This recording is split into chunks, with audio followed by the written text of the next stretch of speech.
Good morning, boys and girls. Today I want to thank Mrs. Hoppenworth for being with you guys, but I want to show you how to use the subject search in Alexandria Researcher. Researcher should be bookmarked on all the computers, and if it is not, you need to go into the school website and choose Elementary Library and then choose the Peaburg LM Researcher.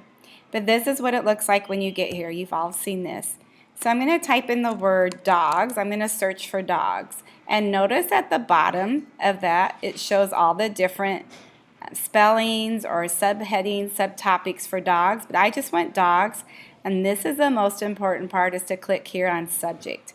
It looks like a little paintbrush with paint. So I'm going to click on that. And there's my results. Now, how do I know how many results I have? It's right here. I'm circling it for you.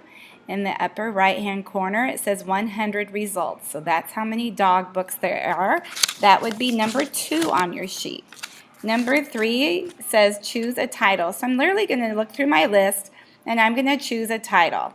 And this is just for an exercise, does not mean that you have to check it out. It's just for fun. So I'm going to choose Clifford Makes a Friend. So I need to write that down in number 3. Who wrote the book? The author is always below the title. So here's my title in blue. It says it's a Hello Reader, but here's my author, Norman Bridwell. And notice how the last name is entered first, but when you write it in number 4, you're going to write it first name, then your last name of the author. What's the call number? The call number is always above the title. So this particular one, I would write E and BRI.